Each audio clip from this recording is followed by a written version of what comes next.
Bonjour, je suis très heureux de te retrouver pour une nouvelle histoire de Télio. Télio, c'est un podcast chrétien qui raconte la vie des saints, des héros de Dieu, de ceux qui ont vécu des vies souvent incroyables, qui ont rencontré parfois d'immenses épreuves et qui ont toujours réussi à vivre la plus belle victoire qui soit, celle de l'amour. Aujourd'hui, je vais te raconter l'histoire d'Hetty Hillesum, une jeune femme hollandaise dont l'exemple va t'émerveiller et remplir ton cœur de joie. Il pourra aussi t'aider à te libérer de toutes les peines et des épreuves que tu peux parfois vivre aujourd'hui, comme de toutes celles que tu pourras rencontrer demain.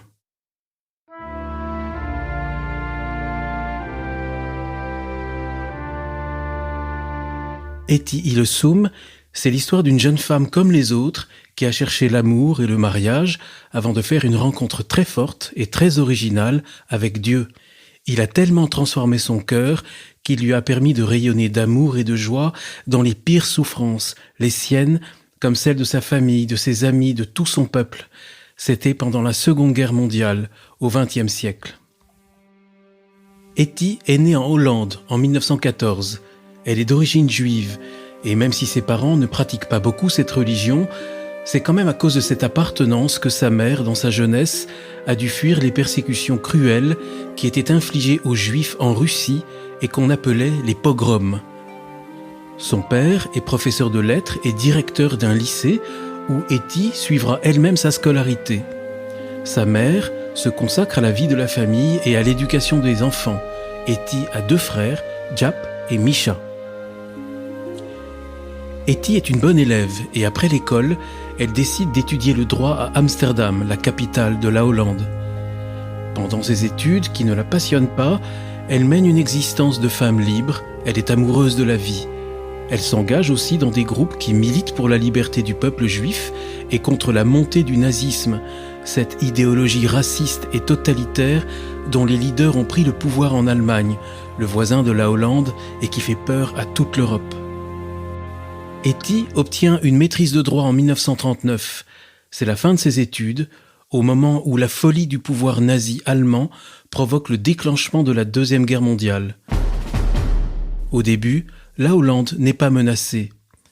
Hetty, qui est passionnée par les langues, gagne sa vie en donnant des cours particuliers. On pourrait croire que tout va bien pour elle, et pourtant, quelque chose ne va pas dans sa vie. Hetty n'est pas heureuse dans sa famille. Elle dit qu'elle a l'impression de vivre dans une maison de fous, peut-être parce que ses parents manquent d'autorité et de maturité. Elle ne se trouve pas aussi jolie que les autres jeunes femmes de son âge. Elle a des doutes envers elle comme les autres. Et si elle connaît de nombreuses histoires d'amour, aucune ne se finit bien. Aucun homme ne peut combler son immense soif d'aimer et d'être aimé. Le mariage, c'est un grand idéal pour elle. Certains jours, elle dit « Je crois au mariage réussi ». D'autres jours, elle est persuadée du contraire. Elle dit « Je ne crois pas que je sois faite pour être la compagne d'un seul homme. Un seul homme, un seul amour, ce ne sera jamais ma voie ». En suivant les conseils de ses amis, Hetty décide de rencontrer Julius Spier, un psychologue très original. Comme Hetty, Spier est d'origine juive. C'est un homme qui médite chaque jour, qui prie et qui lit l'Écriture sainte, comme les livres de grands chrétiens comme saint Augustin, saint François d'Assise ou Thomas à Kempis, un moine hollandais qui a écrit au Moyen-Âge un livre qui a une grande influence spirituelle dans toute l'Europe, l'Imitation de Jésus-Christ. Julius Spier et Hetty nouent une relation de confiance et d'amitié qui va devenir très importante pour elle. Il invite Hetty à méditer une dizaine de minutes par jour pour faire le point sur sa journée, pour se rendre présente à elle-même et apprendre à s'intérioriser. Il lui conseille de tenir un journal, c'est-à-dire d'écrire tous les jours ce qu'elle a vécu et ressenti, ses joies comme ses peines. Ça tombe bien parce qu'Hetty aime énormément écrire. Depuis longtemps, elle sent qu'elle a reçu ce don, en même temps que celui de lire beaucoup. Elle rêve de devenir un grand écrivain. Alors, Hetty se met à rédiger chaque jour des pages et des pages. Cela lui permet au début de dire toutes ses peines. Elle écrit qu'il n'y a pas de personne plus malheureuse qu'elle sur terre. Elle décrit son manque de confiance en elle, en même temps que cette soif de boire toute la beauté des êtres et du monde, une soif aussi forte qu'impossible à étancher. Elle connaît encore des moments de désespoir, mais Julius Spier lui permet de guérir son tempérament dépressif comme ses douleurs physiques dont elle souffre presque tout le temps. Il sait nommer la soif d'amour immense qui est dans son cœur. À son tour, Etty prend goût à la découverte de la Bible. Elle commence sa journée par la lecture, elle se passionne pour les évangiles. Elle dit ce que cela lui donne. Très lentement, je commence à comprendre les choses. Julius Spier devient son maître spirituel. Elle l'appelle l'accoucheur de mon âme.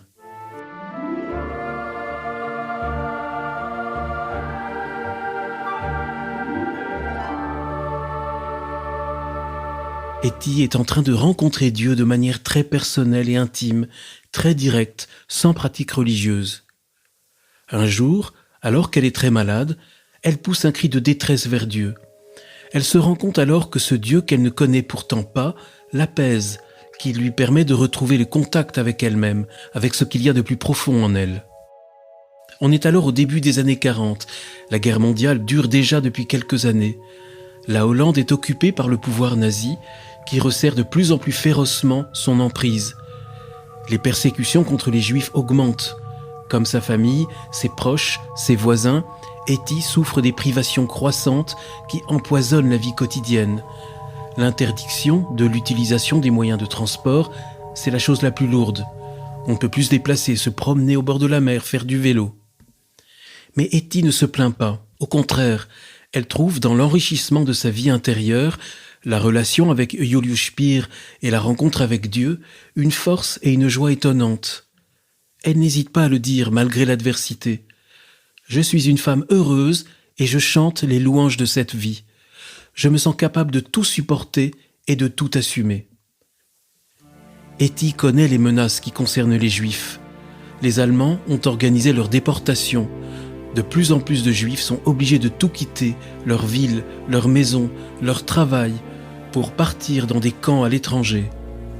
Ils n'en reviennent jamais, on ne sait donc pas ce qu'ils deviennent. Mais petit à petit, on finit par se douter de la terrible vérité. Les nazis ont organisé des camps de la mort où sont exterminés des centaines de milliers, puis des millions de pauvres gens, dont beaucoup de Juifs. Tout le monde vit dans la peur d'être déporté à tout moment. Un jour, ce sont les voisins qui le sont, le lendemain, les proches. Les quartiers se vident peu à peu, nul ne sait, ni Etty ni les siens, quand son tour viendra.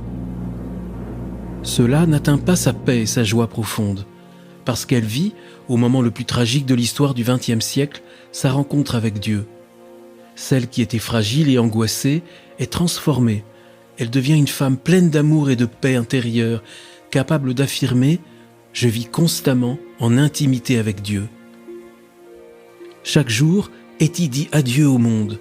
C'est, dit-elle, la meilleure manière de se préparer au jour où il faudra effectivement le quitter pour aller dans les camps. Elle a déjà préparé son sac, le seul que les déportés ont le droit d'emporter avec eux. Dedans, elle met le moins d'affaires possible, très peu de nourriture, pour laisser la place à quelques livres, dont la Bible.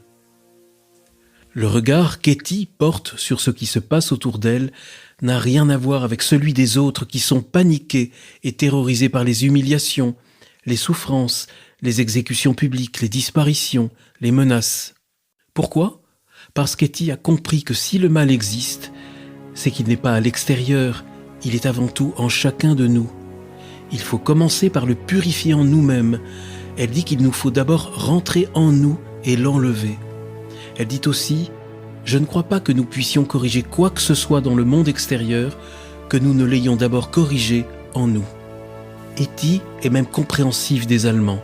Un jour, alors qu'elle est contrôlée par un officier des SS, les soldats nazis les plus terribles, elle ne peut s'empêcher de le regarder avec pitié. Elle se dit qu'il doit être bien malheureux pour faire le mal qu'il fait. Elle ne peut s'empêcher de lui sourire, ce que lui ne peut supporter. Furieux, il lui ordonne de partir. Elle est incapable de juger et de maudire même ceux qui, devant elle, commettent les crimes les plus abjects parce qu'elle voit toujours en eux l'humanité, la faiblesse, les raisons qui expliquent, sans les justifier, de tels actes. Etty a compris une chose. Si ce monde est si malheureux, c'est qu'il s'est privé de Dieu. C'est de cette présence de Dieu que tout le monde a le plus besoin en cette période apocalyptique. Il ne s'agit pas de se lamenter et de crier « Dieu sauve-moi », mais de penser que Dieu continue d'avoir besoin des hommes pour que le bien et l'amour l'emportent. Elle dit alors « Il y a en moi un puits très profond, et dans ce puits, il y a Dieu. Parfois, je parviens à l'atteindre, mais plus souvent, des pierres et des gravats obstruent ce puits, et Dieu est enseveli. Alors, il faut le remettre au jour. » Elle dit aussi « Ce n'est pas toi qui peux nous aider, mais nous qui pouvons t'aider, et ce faisant, nous nous aidons nous-mêmes. » Alors, Etty ne demande rien à Dieu, elle donne son courage, sa joie, même si l'angoisse l'étreint, et elle promet qu'elle sera confiante, légère, joyeuse. « Je viens t'aider, mon Dieu, à ne pas t'éteindre en moi, » dit-elle. Etty continue d'écrire son journal. À travers la lecture, l'écriture et la prière, sa vie spirituelle la rapproche du christianisme jusqu'au sacrifice et au don absolu de soi. Elle ressent un amour de la vie, une confiance immense en l'être humain, alors même qu'elle le voit journellement accomplir des crimes épouvantables. Ce Dieu qu'elle découvre, ce n'est pas le Dieu tout-puissant, c'est un Dieu fragile et malmené par la folie des hommes, à tel point que la jeune femme va décider de le protéger, de le préserver dans son cœur. Maintenant, Etty a compris qu'elle ne se mariera jamais, même si un jour la paix revient, si la vie redevient normale. Au contraire, elle veut porter un grand désir intact, celui d'un amour ouvert à tous. Où que je sois, dit-elle, j'essaierai d'irradier un peu d'amour, de ce véritable amour du prochain qui est en moi. Un jour, des amis lui proposent de s'enfuir, de quitter le pays pour aller là où les Juifs ne sont pas inquiétés. Etty refuse. Elle veut rester près de ses parents, de ses frères, de ses proches. Elle veut aider. C'est pour cela qu'elle accepte d'entrer dans le conseil juif d'Amsterdam. Au début, c'est à contre-cœur parce que ce conseil collabore avec le pouvoir allemand. Mais elle comprend en fait qu'elle va pouvoir y apporter toute l'aide qu'elle pourra aux Juifs qui sont menacés puis déportés. Au début, elle travaille dans la section des affaires culturelles à Amsterdam. Rapidement, elle demande à être envoyée à Westerbork. C'est un grand camp à l'est du pays qui sert de transit pour tous les déportés. C'est là en effet qu'ils attendent, dans des conditions de vie déjà très difficiles, avant d'être déplacés dans des trains qui partent loin à l'est, vers les camps de l'Allemagne ou même de la Pologne. On est en juillet 1942. À Westerbork, Etty est nommée assistante sociale. Elle est au milieu de tous ceux qui souffrent. Elle fait tout ce qu'elle peut pour protéger les faibles, pour leur faire gagner du temps avant la déportation. Elle est chargée d'enregistrer les noms des personnes qui partent dans les trains. Elle y notera notamment celui de la carmélite juive Edith Stein, dont je t'ai parlé dans un autre épisode de Télio. Les deux femmes ont peut-être échangé quelques mots, on ne le sait pas très bien. Les conditions de vie des réfugiés au camp de Westerbork s'aggravent de plus en plus. Et dans cette lutte que chacun mène pour sa survie, Etty garde sa capacité à s'émouvoir. Comme si chaque douleur lui était familière, comme si elle avait déjà vécu toutes les épreuves, elle écoute les désespérés, elle sourit, donne de l'énergie et de la force malgré sa santé si fragile. Elle absorbe les chagrins, les angoisses, les larmes. Elle transforme tout en liberté intérieure. On dit d'elle qu'elle a le don de lire dans le cœur des autres. On l'appelle l'ange des déportés. Elle-même dit que ce qu'elle voudrait être, c'est un baume versé sur tant de plaies. Dans la lecture de l'Évangile, elle puise la lumière et la force qui la rapprochent de plus en plus du Christ, celui dont l'amour est partout. Celui qui lui permet, dit-elle, d'affronter les épreuves parce qu'elles sont changées en beauté et même en joie. Son compagnon vient de mourir près d'elle. Plutôt que de se lamenter, elle préfère se réjouir de l'avoir connu et aussi qu'il n'a plus à endurer les épreuves qui vont, elle le sait, aller de mal en pis. Dans son journal, comme dans les lettres qu'elle envoie à ses proches restés à Amsterdam, les écrits d'Hetty constituent des documents historiques de premier plan qui permettent de connaître l'histoire des Juifs en Hollande pendant la guerre. Dans ces textes, elle fait le choix de ne pas rentrer dans l'énumération des faits, de ne pas décrire l'horreur. Hetty le sait, d'autres s'en chargent. Il lui arrive pourtant de décrire des scènes tragiques, cruelles et si absurdes qu'elles en deviennent parfois presque comiques. Les gouffres de l'enfer sont en train de s'ouvrir. Hetty Hillesum le sait, il serait dangereux de trop s'y pencher.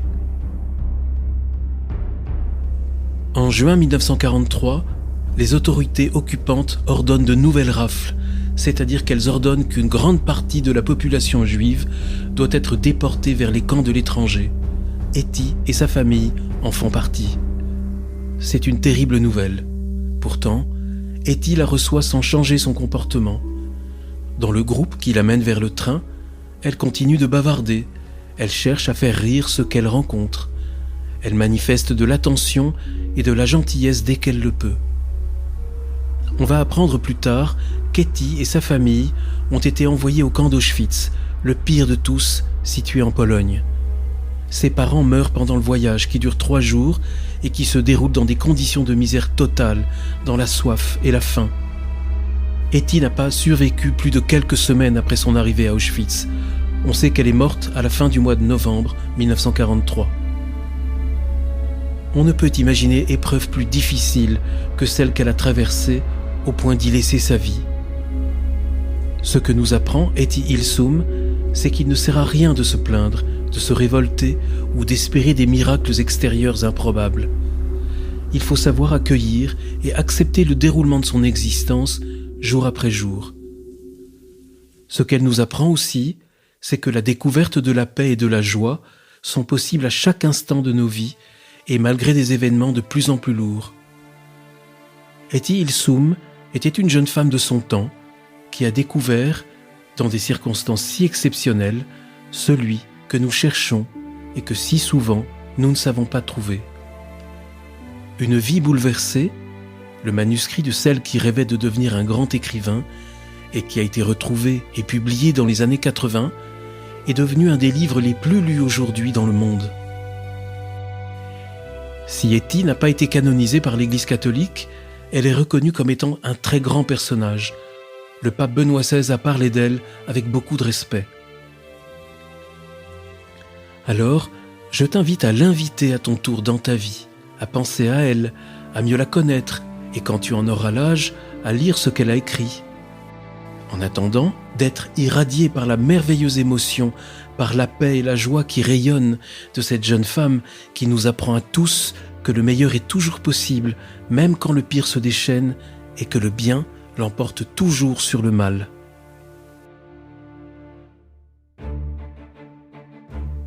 Voilà, j'ai fini de te raconter l'histoire d'Hetty Hillesum, et j'aurais pu encore t'en dire beaucoup plus. J'espère que cette histoire t'a inspiré et qu'elle t'accompagnera toute ta vie pour te donner en toutes circonstances le courage, la joie et la paix. Je te souhaite bonne nuit, s'il est temps de dormir, et à bientôt pour de nouvelles histoires de grands héros de Dieu sur Télio.